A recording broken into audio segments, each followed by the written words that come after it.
Vous écoutez le débrief issu de l'épisode S509 du podcast Faut pas pousser les ISO, diffusé le jeudi 10 novembre 2022.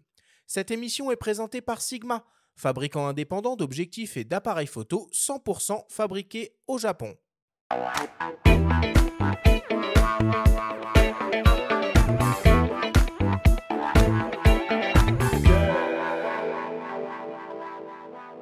Nous sommes toujours avec Vincent Ranou pour parler de la pratique de la photographie animalière. Vincent, si on devait essayer de résumer et de synthétiser tout ce que l'on s'est dit pendant cette émission. Peut-être première question, en photographie animalière, quelle est l'importance de la connaissance de la faune sauvage?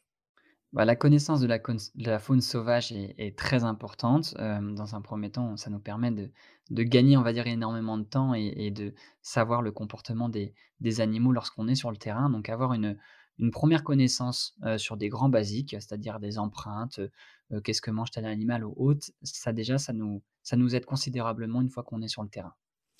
Est-ce que tu pourrais nous donner quelques règles de bonne conduite? Comment bien se comporter une fois sur le terrain, dans les forêts en particulier? Oui, ben, quand on commence, tout simplement, il faut tout simplement suivre les chemins, qui sont déjà existants et là déjà voilà, on dérange moins, on va dire, même si le mot déranger est toujours embêtant, mais suivre les tracés qui sont déjà existants, c'est pour moi ça la base, c'est ce que je pratique moi de manière générale et ensuite, quand je sais qu'il y a telle zone qui peut être propice ou autre, je sors des chemins, on va dire, mais rester sur les chemins déjà, existants. Comment est-ce qu'on peut faire pour choisir son bon boîtier et sa bonne optique pour se lancer dans la photo animalière? Bah, déjà, il faut savoir ce que l'on veut. C'est déjà la bonne chose, savoir quel est notre besoin, vidéo, photo, basse lumière ou haute et à partir de là et voilà, on a tous les outils aujourd'hui, plein de plateformes sur internet qui existent et cetera pour trouver les bons choix. Hem, mais c'est vraiment par rapport aux besoins. C'est pas parce qu'on va acheter un matériel ultra sophistiqué qu'on va être heureux et du résultat du matériel. Il faut vraiment trouver quelque chose qui correspond aux besoins. Est-ce que c'est occasionnel? Est-ce que c'est tous les jours? Est-ce que c'est une fois par an?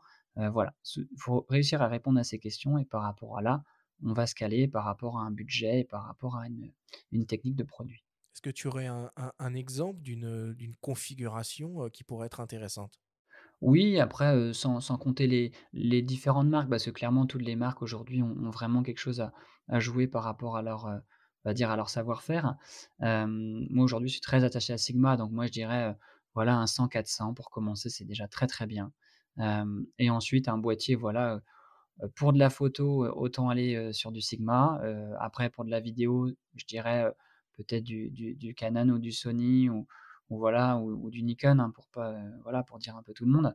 Mais, voilà, un boîtier, j'ai envie de dire à 1 500 € déjà, c'est largement suffisant, même moins après, mais déjà pour, être confortable et ensuite pour de l'animalier, clairement un 100-400 ça passe partout, quoi. Et toi, quels sont les accessoires que tu vas utiliser sur le terrain? Sachant que tu fais de la photo, mais tu fais aussi beaucoup de vidéos. Ouais, donc moi, avec moi, j'ai, de manière générale, j'ai 2 boîtiers. J'ai 2 R6 pour faire simple. J'ai un 500 et un autre objectif, enfin 2 autres objectifs qui sont un 70-200 et un 24-70 en f2.8. Donc c'est vraiment les 3 objectifs que j'ai en permanence avec moi et les 2 boîtiers également. Donc pourquoi j'ai choisi 2 boîtiers identiques? Tout simplement parce que les réglages sont les mêmes et en post-traitement derrière, pour notamment faire de la vidéo, c'est beaucoup plus simple parce que les réglages sont exactement les mêmes. Oui, la colorimétrie aussi. Et parmi les accessoires, du coup, tu évoquais, que tu prends toujours un trépied avec toi, hein?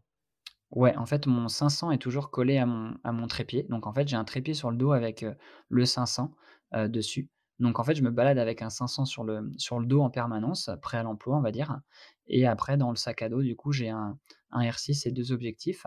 Donc le trépied est vraiment, très, très important et après vraiment ce qui est vraiment le plus pour moi, important, c'est vraiment, la partie vestimentaire ou avoir des habits imperméables et qui respirent quand il fait chaud.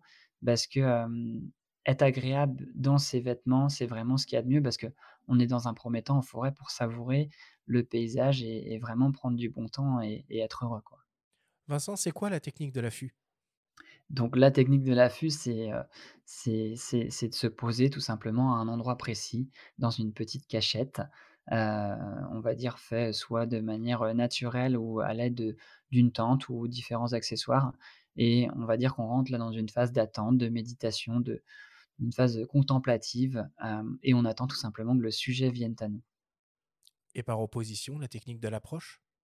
Bah, c'est un petit peu l'inverse, c'est que là, c'est nous qui allons vers le sujet.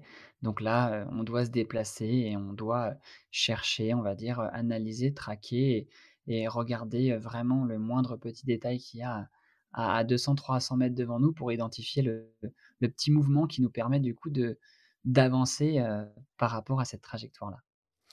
Et pour conclure, qu'est-ce que tu dirais à quelqu'un qui veut se lancer dans la photo animalière? Est-ce que tu aurais 5 conseils à donner? Ouais, ça 5, je sais pas, mais de manière générale en tout cas, une personne qui commence la photo, hem, faut se dire que niveau c'est pas le matériel en tout cas qui va faire, heu, que l'on soit heureux, en tout cas pour faire de la photo. Au début, moi ce que je conseille, c'est d'acheter finalement le début de gamme qui existe. Pourquoi? Parce qu'après, le matériel en fait devient une certaine source de motivation. C'est-à-dire que moi quand je faisais de la photo au début, j'ai commencé par du début de gamme et plus on avance dans le temps, plus on augmente en gamme. Et c'est une certaine, on va dire, voilà, ça c'est une petite carotte quoi, on va dire ça. Donc le matériel, moi je l'ai pris de cette manière-là, et bien sûr maintenant je suis sur du matériel même pas haut de gamme professionnel, je suis sur de semi-professionnel et je m'en sors très bien. Mais ensuite, le vrai conseil, c'est de passer vraiment du temps dans un environnement qui nous plaît et pas faire de la photo pour faire de la photo. La photo ou de la vidéo, pour moi, c'est plutôt une finalité. La vie est longue et c'est pas parce qu'on fait de la photo et qu'on fait, finalement du volume qu'on sera plus heureux sur plusieurs années. Par contre, passer du bon temps en forêt, à écouter, à vraiment être dans un environnement qui nous plaît, là, c'est valable pour plusieurs années et on peut être heureux qu'avec ça, finalement. Merci beaucoup Vincent pour toutes tes explications. Merci à vous.